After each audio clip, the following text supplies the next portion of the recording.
ত্রয়োদশ জাতীয় সংসদ নির্বাচন উপলক্ষে যে ভোট গ্রহণ অনুষ্ঠিত হবে সেই উপলক্ষে কেন্দ্রে কেন্দ্রে পাঠানো হচ্ছে নির্বাচনী সরঞ্জাম। এই মুহূর্তে রাজধানীর মিরপুরে আছেন সহকর্মী বুলবুল রেজা, মানিকগঞ্জে ইউসুফ আলী, রাঙামাটিতে হেফাজত সবুজ, নেত্রকোনায় আছেন ফারদিন মাজহার। সরাসরি আমরা প্রথমেই যাব বুলবুলের কাছে।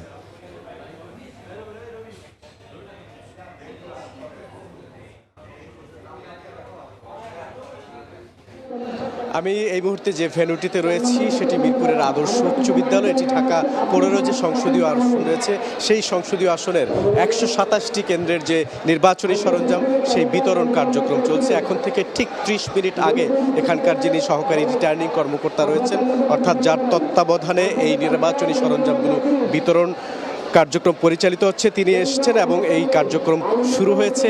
একটি একটি কেন্দ্রের যারা দায়িত্বপ্রাপ্ত প্রিজাইডিং কর্মকর্তা, সহকারী প্রিজাইডিং কর্মকর্তা এবং পোলিং অফিসার রয়েছেন, তারা নির্দিষ্ট বুথ করা হয়েছে, কয়েকটি বুথ করা হয়েছে। সেই বুথে তারা একজন একজন করে আসছেন এবং তাদের যে নির্বাচনী সরঞ্জাম রয়েছে, আমরা যতটুকু জানতে পেরেছি 18 থেকে 20 রকমের নির্বাচনী সরঞ্জাম, ব্যালট বাক্স থেকে শুরু করে 2 ধরনের ব্যালট পেপার, একটি গণভোটের জন্য গোলাপি রঙের, আরেকটি সাদা রঙের হচ্ছে জাতীয় যে নির্বাচন হচ্ছে সেই নির্বাচনের জন্য। এই 2 ধরনের ব্যালট পেপার এবং অন্যান্য সরঞ্জামগুলো তারা নিয়ে যাচ্ছেন।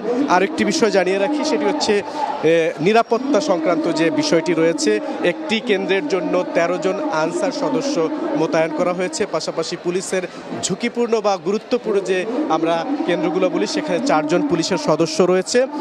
এই আনসার যে সদস্য রয়েছেন 13 জন, এর মধ্যে কিন্তু 3 জন অস্ত্রধারী সদস্য রয়েছেন। বাকি যারা রয়েছেন তারা হচ্ছেন সাধারণ সদস্য। আনসার ভিডিপির 9 জন, এর মধ্যে আবার 5 জন পুরুষ এবং 4 জন মহিলা। তো এই 13 জনের সদস্য এবং পুলিশের 4 জন সদস্য, কোনো ক্ষেত্রে পুলিশের সদস্য, এটি নির্ভর করছে গুরুত্বপূর্ণ এবং কম গুরুত্বপূর্ণ বা সাধারণ কেন্দ্রের উপর। অর্থাৎ সর্বনিম্ন 15, সর্বোচ্চ 17 জন সদস্য নিরাপত্তা দিয়ে কিন্তু এই নির্বাচনী যে সরঞ্জামগুলো রয়েছে সেগুলো কেন্দ্রে তারা পৌঁছে দিচ্ছেন। আমরা দেখছি যে 127টি যেহেতু কেন্দ্র রয়েছে, এই 127টি কেন্দ্রের মধ্যে এখন পর্যন্ত আমরা যতটুকু জানতে পেরেছি যে প্রায় 20 থেকে 25টি কেন্দ্রের নির্বাচনী সরঞ্জাম কিন্তু এরই মধ্যে হস্তান্তর করা হয়েছে।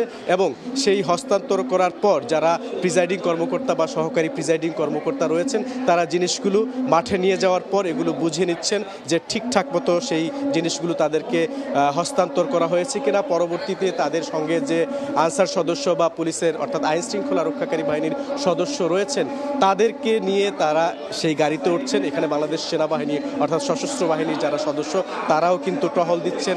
এর বাইরেও আইন শৃঙ্খলা রক্ষাকারী বাহিনীর অন্যান্য যারা সদস্য রয়েছেন সেই সদস্যরা তাদেরকে পাহারা দিয়ে তাদের যে কেন্দ্রগুলো রয়েছে সেই কেন্দ্রে কিন্তু এই নির্বাচনী সরঞ্জামগুলো পৌঁছে দিচ্ছেন। তো যেহেতু এখন থেকে 30 মিনিট আগে শুরু হয়েছে এই নির্বাচনী বিতরণ কার্যক্রম সরঞ্জাম, হয়তো বেলা 2টা থেকে 3টার মধ্যে 127টি যে কেন্দ্র রয়েছে ঢাকা 15 সংসদীয় আসনে, এই প্রতিটি আসনে সরঞ্জাম বিতরণ কাজ শেষ হবে। আজকে রাতের মধ্যেই কিন্তু শেষ হতে হবে, যেহেতু কালকে সকাল 7:30টা থেকে ভোট গ্রহণ শুরু হবে। তো এই এখন পর্যন্ত এই ছিল আমার কাছে এখানকার সর্বশেষ সদস্য। মানিকগঞ্জে যাব, সেখানে আমাদের আরেক সহকর্মী ইউসুফ আলী রয়েছে, সবশেষ তথ্য সেখানকার তার কাছ থেকে জেনে নেব। এই যে আর মাত্র রাত পোহালে এটা আসলে ত্রয়োদশ জাতীয় সংসদ নির্বাচনের ভোটাররা তাদের ভোট প্রয়োগ করার জন্য কিন্তু এখন গতকাল থেকে আসলে উপচে পড়া ভিড় ছিল এই পাটুরিয়া, দৌলতদিয়া এবং আরিচা কাজিরহাট রোড। আজকে সকাল থেকে আমরা এই ঘাটটিতে রয়েছি। এটা আমরা দেখছি যে বিশেষ করে এটা আজকে সকাল 9টার পর থেকে এখন পর্যন্ত আর কি সেই ভিড়টা কিন্তু আমরা লক্ষ্য করছি। এটা যদিও এটা 15 মিনিট আগে একটু কম এসেছে। এটা আমরা জানতে পেরেছি ঢাকা আরিচা মহাসড়কের কোন একটি জায়গায় দুর্ঘটনার কারণে এটা একটু এই যাত্রী সংখ্যা এই মুহূর্তে একটু কম রয়েছে। তবে ওখান থেকে যানজট আর যানবাহনটা আবার চলে আসলে হয়তো যাত্রীর সংখ্যা আরো বাড়বে। তবে এটা এখানে 10:30টার দিকে এইটা পল্টনে এটা আসলে তরুণী তারা ভোট দিতে যাচ্ছিলেন বরিশালের উদ্দেশ্যে। সেই ক্ষেত্রে কিন্তু এই পল্টনে তারা পড়ে গিয়েছিল এবং নিখোঁজ হওয়ার কিছুক্ষণের মধ্যেই আবার তাকে কিন্তু স্থানীয়রা উদ্ধার করতে সক্ষম হয়েছে এবং তিনি জীবিত এখন সুস্থ রয়েছে বলে আমরা সর্বশেষ জানতে পেরেছি। এছাড়াও কিন্তু ভোর থেকেই সেই লোক যেটি ঈদের সময় যেরকম মানুষ যায় এবং তাদের স্বজনদের নিয়ে উল্লাস উৎসাহ তা কিন্তু আমরা লক্ষ্য করছি এবং কি প্রত্যেকটা যে ভোটারদের চোখে মুখে কিন্তু আনন্দের ছোঁয়া ছিল, অর্থাৎ তারা উৎসব মুখের পরিবেশে উৎসব মুখর পরিবেশে তারা ভোট প্রদান করবে, তাই তারা যাচ্ছে। এখনটা আমরা একটা কথা শুনবো সবুজের কাছ থেকে। রাঙ্গামাটিতে রয়েছে তিনি। সবুজ, ধন্যবাদ ইউসুফ। আপনি যেমন জানাচ্ছিলেন তেমনি রাঙ্গামাটির যে এই ত্রয়োদশ জাতীয় সংসদ নির্বাচন এবং গণভোট উপলক্ষে রাঙ্গামাটির সংসদীয় আসন মাত্র একটি। এই সংসদীয় আসনে 213টি ভোট কেন্দ্র রয়েছে। সে সকল ভোট কেন্দ্রে আসলে আমরা দেখতে পাচ্ছি যে রাঙ্গামাটিতে সদর উপজেলা পরিষদের পক্ষ থেকে এখানে ভোটারদের জন্য যে নির্ধারিত ব্যালটগুলো আছে সেই সব সরঞ্জামাদি দেয়া হচ্ছে। উপজেলা পরিষদের পক্ষ থেকে আমাদেরকে জানানো হয়েছে যে যে সকল উপজেলাগুলো আসলে এই সদর উপজেলা দূর দূরান্ত এলাকা রয়েছে, বিশেষ করে নৌপথে যেতে হয়, সেই সব ভোট কেন্দ্রগুলোর যে ব্যালট এবং জনবলগুলো আছে সেগুলো প্রথম পর্যায়ে দেওয়া হচ্ছে এবং পরবর্তী পর্যায়ে সেই কেন্দ্রগুলোতে ব্যালটগুলো এবং জনবল পাঠানো হবে। একটি তথ্য দিয়ে রাখি যে রাঙ্গামাটিতে এর আগেই কিন্তু 7 তারিখ থেকে ব্যালট এবং জনবল পাঠানো শুরু হয়েছে। সেগুলো মূলত হেলিসর্টিং, কারণ রাঙ্গামাটির এই আসনে 20টি হেলিসর্টি কেন্দ্র রয়েছে। এইসব হেলিসর্টি কেন্দ্র অতি দুর্গম বিবেচনায় এইসব কেন্দ্রের ব্যালট এবং জনবল পর্যন্ত হেলিপ্যাডের মাধ্যমে পাঠানো হচ্ছে এবং পাঠানো হয়েছে 7 তারিখ থেকে 10 তারিখে ধাপে ধাপে। তো রাঙ্গামাটিতে যে ভোট কেন্দ্রের যে ব্যালট সামগ্রী পাঠানো হচ্ছে এই ছিল আমার কাছে সর্বশেষ। এখন যাচ্ছি নেত্রকোনায়, রয়েছেন পারভীন মাজহার। রাত পেরোলেই ত্রয়োদশ জাতীয় সংসদ নির্বাচন অনুষ্ঠিত হতে যাচ্ছে।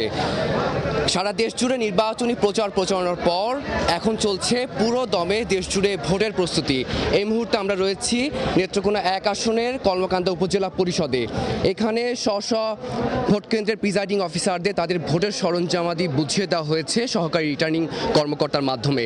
আমরা দেখতে পাচ্ছি অনেকগুলো কেন্দ্রের প্রিজাইডিং কর্মকর্তারা তারা তাদের ভোট কেন্দ্রের সরঞ্জামাদি বুঝিয়ে নিয়ে চলে গেছেন এবং অনেকেই বুঝে নিচ্ছেন। এই আসনে মোট ভোট কেন্দ্র রয়েছে 124টি। আমরা এই আসনটি সীমান্ত ঘেঁষা হওয়াতে কলমাকান্দা দুর্গাপুরে বিজিবি মোতায়েন করা হয়েছে, বিজিবি সরব রয়েছে। বিজিবি ছাড়াও এই আসনে আনসার পুলিশ সহ সকল আইন শৃঙ্খলা রক্ষাকারী বাহিনীরা তারা সরব রয়েছেন। তারা পুরো পরিস্থিতি, পুরো এলাকা সরেজমিনে দেখছেন, আমরা সেটাই জানতে পেরেছি। এই আসনে মোট ভোটার রয়েছে, আমরা যদি একটু দেখি আসলে মোট ভোটার, তাহলে 4,56,182 জন ভোটার রয়েছেন এবং পুরুষ ভোটার রয়েছেন 2,31,751 জন এবং নারী ভোটার রয়েছে 2,24,427 জন। এই আসনে মোট প্রার্থী প্রতিদ্বন্দ্বিতা করছেন মোট 6 জন এবং আমরা দেখতে পাচ্ছি এই উপজেলা পরিষদ কলমাকান্দায় সকল আইন শৃঙ্খলা বাহিনীর সদস্যরা তারা সরেজমিনে দেখছেন বিষয়টি এবং প্রিজাইডিং অফিসাররা তারা তাদের ভোটের সরঞ্জামাদি বুঝে নিয়ে তারা কেন্দ্রের দিকে তারা ধাবিত হওয়ার চেষ্টা করছেন। আমরা দেখতে পেরেছি অনেকেই তারা সেটি বুঝে নিয়েছেন এবং অনেকেই বুঝে নেওয়ার পথে রয়েছেন। সহকারী রিটার্নিং কর্মকর্তা সকাল থেকেই ভোটের সরঞ্জামাদি বুঝে নেওয়ার দায়িত্বে রয়েছেন।